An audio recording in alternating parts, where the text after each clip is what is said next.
I had played The Evil Within 1 and finished it, but I wasn't a big fan of it. Maybe I was playing it wrong, I was rushing it too much, or it really just wasn't designed in a way I enjoyed. I was skeptical coming into The Evil Within 2. So for the second installment, what have they done differently to enhance the experience? Well, first thing I will get out of the way is that the game's really damn hard. In the first 2 to 3 hours, yes, the first few hours was like gruelingly difficult. No ammo, no items, hardly any heals. I was wrapping my head around the mechanics and how to play, constantly dying, using the mechanics incorrectly, such as wasting all my resources on field crafting instead of using a dedicated workbench. This in turn made me get stuck on chapter 3, where I'm inside a warehouse, and it spawns 3 enemies that I must defeat to progress. However, I only had 4 pistol bullets and 2 shotgun bullets. After an hour of dying over and over, raging at how bullshit it was, I somehow managed to get past it despite screwing myself over with no resources. And then the game got 10 times easier and started to become a lot of fun. First of all, the game, like the first one, operates off an upgrade tree, where you kill enemies and collect their goo, which is XP. Then you go back to your safe house and sit in a chair to do upgrades. These are vital and make the game way easier and more enjoyable. For example, before doing any upgrades you can hardly face up against a single regular enemy, but after doing just a few upgrades, you turn into an untouchable killing machine. Some notable upgrades are the stealth tree, where you get this ability to aggro a monster, then run behind a corner, then spam the F key waiting for the monster to chase you, then you instantly go into this animation and one-hit them every time. Except for a few exceptions. This alone makes the game way easier and pretty satisfying, though it feels a bit too modern, as it's basically a quick time event combat, but I still enjoyed it anyway. Maybe it's like a guilty pleasure. Other upgrades are things like way more health, faster health regen up to a certain spot, more stamina, faster crouch stealth speed, and ability to smash enemies in the head with a bottle automatically whenever they grapple you, which is very good, etc. I found myself just wandering around, purposefully killing enemies to collect their goo, in excitement of being able to go back to my safe house and afford the next upgrade. Constantly searching the environment for items, upgrades, ammo, everything felt like it had a purpose and meaning. And I couldn't, or didn't want to, just speedrun past everything. Genuinely wanted to explore the environments, which were rich in details, searching for any cool new items and XP. Pretty fun cycle. There's even a shooting gallery at your safe house that has various stages, and for completion it rewards you with some XP goo. And I went out of my way to complete all of them, because it was fun, and because I was actually interested in unlocking more of my skill tree. Another thing this game does different than the first is it is a lot more open world feeling. In between safe houses you have this big, surreal, almost Silent Hill meets Resident Evil type foggy horror cities, crawling with all sorts of insane, nightmarish, psychological monsters that you can either avoid or engage with as you crawl around to the next objective, or optional side missions that give you supplies. Because this game is very survival feeling in nature, by default you can only carry a handful of shotgun rounds, like 8 of them, and only 20 handgun bullets. Finding these ammo pouches permanently increases the amount of ammo you can carry, which is vital to your success. I enjoyed going around and trying to find these, as it meant I could be that much more confident when facing the ever-challenging new enemies that the game kept introducing. Many facets of gameplay feel both old school and new school, like the difficulty is pretty punishing, in that you're always feeling kind of insecure and short on supplies, which gives it a great survival horror atmosphere. But also these new school elements, like the regenerating health, which I guess is welcome, because it only goes up to about 30%, even when maxed out. And the other modern additions like the quick time event takedowns, the stealth kills, and the cover system. The actual gunplay feels pretty good and kind of realistic. Like your aim is extremely shaky by default, swinging all over the place, and the enemy animations are frantic and it's not easy to kill them with guns, especially when you're so scrapped for ammo and stressed out that you don't want to miss. I'm not sure if the game has a lack of weapon variety, but for most of the game I really only use the pistol and shotgun. There are other weapons like an assault rifle that you get towards the end of the game, but the ammo is so limited that it just felt pointless to try to use it.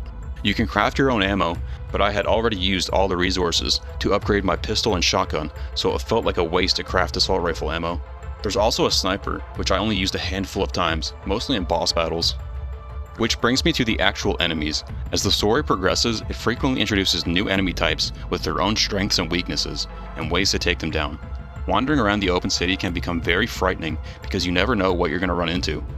Sometimes there's huge, insane monster ladies with saw blades crying and screeching around.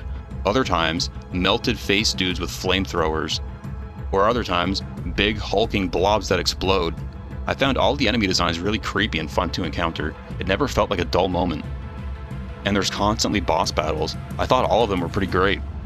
None of them were all that hard or frustrating, and all the crazy boss designs were fascinating and fun to fight. Mostly revolving around shooting a massive glowing thing, so it's nothing complex or anything. But this is also where the new school mechanics show up. There is this detection meter in the form of a wandering eyeball on top of your screen that I thought was a nice touch. It wanders back and forth when the enemies are aware of your presence and when they're searching for you. It stares directly onward when the enemy knows exactly where you are and when they're coming towards you. The stealth won't work then, and it disappears when you're totally stealth. In a way, it's a good mechanic in the sense that you won't get hit with some bullshit and get attacked by an enemy that you can't see because of the camera.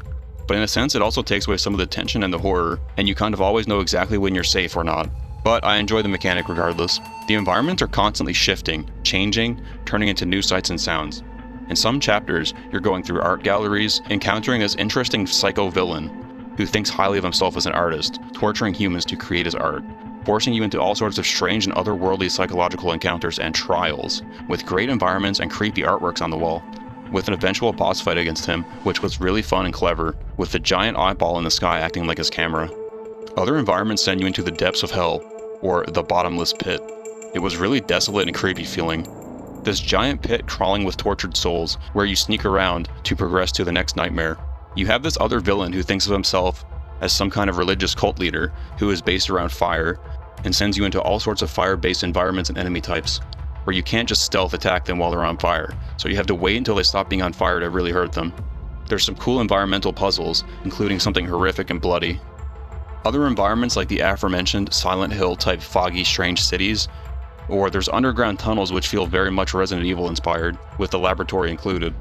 It's all familiar enough that you've kind of seen it before, but it's combined and slammed together all in one spot like it's a compilation of the best of horror games. On to the story, which I felt was kind of the weakest part of the experience, or at least the protagonist's motivations. The whole thing was nothing really new. It's the typical family drama, but it's overblown and totally absurd. The father thinks his daughter's burnt alive in some house fire, and it turns out she didn't really, but instead got captured by some secret agency that is basically operating like the Matrix and needs the daughter to hook into some virtual reality world to be able to control the world? What? So they kidnap you and shove you into the Matrix to go after your daughter and help them or some shit? I don't know, it's really fucking absurd and silly at a certain point. Although I did enjoy the Matrix aspect of it, where everything you're experiencing is this strange dreamlike virtual reality world where at a moment's notice everything can collapse and change, and it frequently does. Don't get me wrong, the characters, cutscenes, and most of the writing was pretty damn entertaining, and I didn't want to skip any of it. And I even explored all the optional dialogues. There's tons of memorable moments with characters and really chilling, gruesome cutscenes. All of the villains and bosses are super entertaining, and the sidekicks, while ultimately filler, serve their purpose and are a good companion while they last. There's something comfy, but also sad and melancholic about visiting all these safe houses, where you know that your NPC pal will be waiting there for you as a sidekick, but it's like, of course they never last, but who expected them to? It's all part of the drama. Though the story is pretty generic and cliche, and most of the dialogue surrounding it is just like, oh, my daughter, oh, my precious daughter, I'll do anything to save her, for hours on end. I mean, come on, you can't come up with any other motivation for a protagonist than that. How many times have we seen this? Maybe it's a nitpick, but I just thought it was painfully cliche the whole time. I'm just tired of the trope. So okay, the motivation of the main character is kind of cheesy, but everything that happens in between is pretty damn entertaining, so it's fine. There's a lot to be said for this game, but for the sake of brevity I can cut it short, I guess. The atmosphere is pretty top notch. I don't like describing graphics in reviews, but this game has pretty awesome visuals, and there's always something interesting to check out in the environment. Nothing in the game really felt all that much like filler environmentally, atmospherically, or graphically. If I had to give complaints, it would be about the generic cliche writing of the main character's motivation, or the difficulty spike in the early hours of the game was just totally off-putting, and the combat can be exploited a little too easily with the stealth system. The ability to wait around a corner for the quick time event takedown is just way too good, and it tends to trivialize much of the game's combat. Another thing I would complain about is the controls can sometimes suck badly and not do what you want.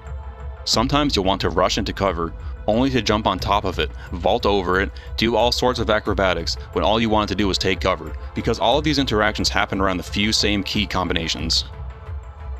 Not the best controls in that regard.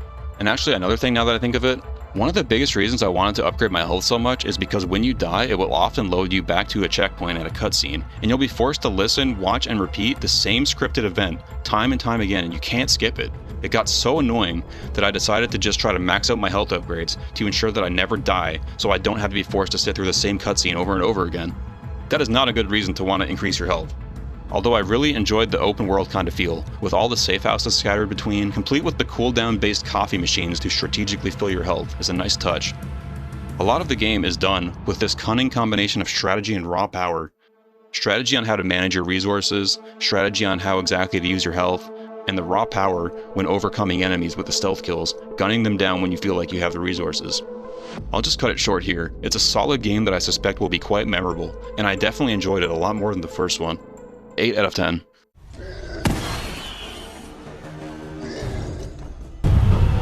Yes, you remember it all.